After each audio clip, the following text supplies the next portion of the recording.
Hello friends, నేను మీ China పిల్లగాడు China నుంచి. ఈ వీడియోలో పిల్లన గోవి రకాలు చైనాలో ఎలా ఉంటాయనేది చూపించడానికి చేసే ప్రయత్నం చేశాను.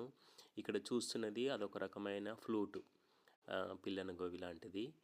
ఇది ఒక హోల్ ఉంటుంది దీనికి. ఇది రెండో రకము. ఇది చిన్నగా ఉంటుంది, ఒకటే హోల్ ఉంటుంది. దాంట్లో నుంచి మనం గాలి ఊదితే సౌండ్ అయితే వెరైటీగా వస్తుంది. ఈ వీడియోలో 4-5 రకాలు అయితే చూపించడానికి చేసే ప్రయత్నం చేశాను. ఇది థర్డ్ది. దీనికి 3 హోల్స్ ఉంటుంది. 3 హోల్స్ నుంచి మనం గాలి ఊదితే వెరైటీ సౌండ్ అయితే వస్తుంది. వీళ్ళు ట్రెడిషనల్గా వీళ్ళైతే చైనీస్ వాళ్ళు చాలా బాగా ప్లే చేస్తారు దీన్ని. ఇది ఫోర్త్ది. దీనికి కూడా 3 హోల్స్ ఉంటుంది. 3 హోల్స్ నుంచి మనం గాలి ఊదితే వెరైటీ సౌండ్ అయితే వస్తుంది. ఇది ఇంట్రెస్టింగ్ ఉంటుంది అన్నమాట. చూడడానికైతే ప్లే చేయడం చాలా కష్టము. బాగా ఎక్స్పర్ట్ ఉన్న